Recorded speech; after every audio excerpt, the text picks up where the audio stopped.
High friends, welcome back to my channel. আশা করছি আপনারা সবাই ভালো আছেন। আজ আমি আপনাদের সাথে বাঙালিদের একটা ট্রেডিশনাল রেসিপি নিয়ে চলে এসেছি, ছানার ডালনা। রেসিপিটা আপনারা দেখুন, দেখে ভালো লাগলে লাইক করবেন, শেয়ার করবেন।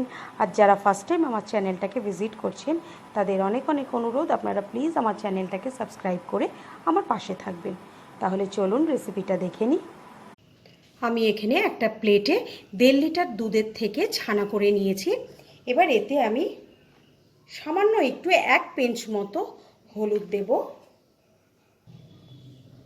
হাফ টিস্পুন নুন দেব, হাফ টিস্পুন চিনি দেব, 1 টিস্পুনের মতো খুব ফাইনলি আমি এটাকে কুচো করে রেখেছি আদা দেব, হাফ টিস্পুন লঙ্কা কুচি দেব, ঝালটা আপনারা আপনাদের পরিমাণ মতো দেবেন, হাফ টিস্পুন ধনে পাতা কুচি দেব, আর হাফ টিস্পুন গরম মশলা গুঁড়ো দেব।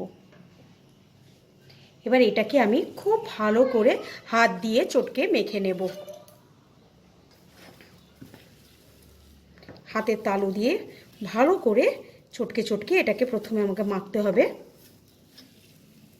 সামান্য একটু মেখে নিয়ে তারপর আমি এতে পরিমাণ মতো ময়দা মেশাবো।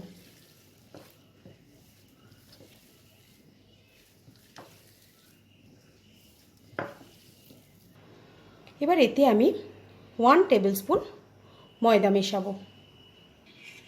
তারপর এটাকে আবার মিক্স করে নেব ভালো করে। সুন্দর একটা ডো আমাকে তৈরি করতে হবে, আটা ময়দার ডো যেরকম হয় আমাকে এটাকে মেখে সেরকম তৈরি করে নিতে হবে। আমি এরকম একটা সফট ডো তৈরি করে নিয়েছি।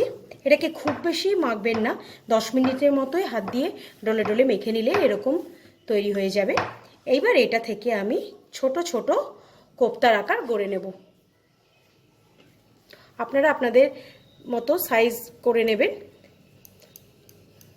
আমি এরকম ছোট ছোট ছোট ছোট কোপ্তা বানিয়ে নেব, কারণ এগুলো ঝোলে দিলে আরেকটু ফুলে যাবে। হাতে আস্তে আস্তে এরকম করে ভালো করে গোল করে এরকম করে নিতে হবে। আমি সবগুলো বল তৈরি করে নিয়েছি। এবার আমি এগুলোকে ভাজবো। ভাজার আগে আমি একটা মিক্সিতে একটা পেস্ট তৈরি করে নেব।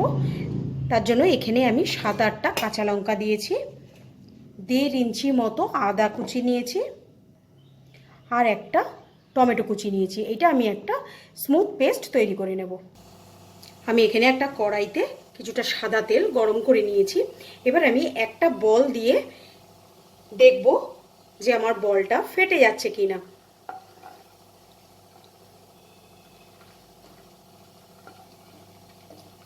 বলটা যদি দেখি যে ফেটে যাচ্ছে না, তাহলে বুঝবো বলের বাঁধনগুলো ঠিক আছে। না, আমার ফেটে যাবে না। এবার আমি আস্তে আস্তে সব বলগুলোকে দিয়ে দেবো, আর ফ্লেমটাকে আমি মিডিয়াম রাখবো। মিডিয়াম ফ্লেমে বলগুলোকে উল্টে পাল্টে লাল করে আমি ভেজে নেব।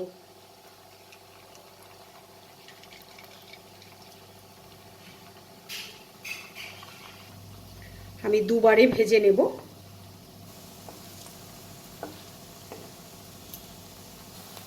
কোপ্তাগুলোকে আমি এইভাবে লাল করে ভেজে নিয়েছি।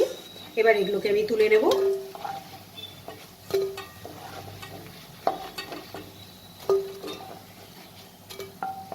এবার আমি বাদবাকি কোপ্তাগুলোকেও ঠিক একই রকমভাবে ভেজে নিয়ে ফিরে আসছি।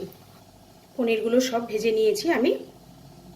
সবগুলো কোপ্তা ভেজে নিয়ে আমি ফিরে এসেছি। এবার কড়াইতে যা তেল আছে এতে আমি হাফ টিস্পুন জিরে, 3টে তেজপাতা আর 2টো শুকনো লঙ্কা ফোড়ন দেব। ফোড়নটা থেকে যখন খুব সুন্দর একটা গন্ধ বেরোবে তখন আমি ছোট ছোট করে কেটে রাখা 3টে আলু দিয়ে দেব। আলুটাকে আমি সামান্য 2-3 মিনিট একটু ভেজে নেব। আলুগুলোকে আমি 2-3 মিনিট হাই ফ্লেমে ভেজে নিয়েছি। এবার এতে মিক্সিতে তৈরি করে রাখা মশলাটা দিয়ে দেব।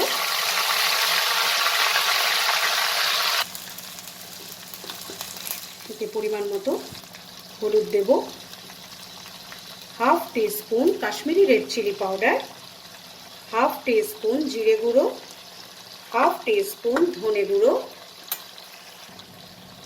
পরিমাণ মতো নুন আর হাফ টিস্পুনের মতো চিনি দেব। মশলাটাকে খুব ভালো করে আমি কষিয়ে নেব। চিনিটা অপশনাল, আপনারা চাইলে এটা স্কিপও করতে পারেন, কিন্তু যেহেতু এটা নিরামিষ রান্না একটু মিষ্টি মিষ্টি হলে খেতে ভালো লাগে। মশলাটা আমি খুব ভালো করে কষিয়ে নিয়েছি। এবার আমি মিক্সির বাটিটা ধুয়ে জল দিয়ে দেবো। ঝোলটা ফুটে গেছে। এবার আমি এটাকে গ্যাসের ফ্লেমটাকে সিম করে দিয়ে এটাকে ঢাকা দিয়ে 10 মিনিট রান্না করব। 10-15 মিনিট পর আমি ঢাকনাটাকে খুলে নিয়েছি। দেখে নেব আলুগুলো নরম হয়েছে কিনা। হ্যাঁ, আলুটা পুরোপুরি নরম হয়ে গেছে। এবার ওপর থেকে আমি 4টে কাঁচা লঙ্কা দিয়ে দেবো আর ভেজে রাখা কোপ্তাগুলোকে দিয়ে দেবো। কোপ্তাগুলোকে দিয়ে গ্যাসের ফ্লেমটাকে হাই করে আমি জাস্ট 2 মিনিট একটু ফুটিয়ে নেব। 2 মিনিট পর আমি গ্যাসের ফ্লেমটাকে অফ করে দেব। তার আগে আমি 1/4 টিস্পুনের মতো গরম মশলা আর হাফ টিস্পুন ঘি দেব। ঘি দিয়ে গ্যাসের ফ্লেমটাকে অফ করে দিয়ে আমি এটাকে 2 থেকে 3 মিনিট স্ট্যান্ডিং টাইমে ঢেকে রাখবো। তারপর এটাকে আমি সার্ভিং বলে বেড়ে নেব।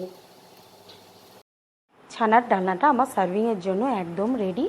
এটা আপনারা রুটি, পরোটা, নান, কুলচা বা যে কোনো ধরনের রাইস আইটেমের সাথে সার্ভ করতে পারেন। আজকের ভিডিওটা আপনাদের কেমন লাগলো আমাকে কমেন্ট সেকশানে লিখে জানাতে ভুলবেন না। আর এটা বাড়িতে ট্রাই করে অবশ্যই আমাকে জানাবেন। আজকের মতো বিদায় জানিয়ে শেষ করছি। বাই।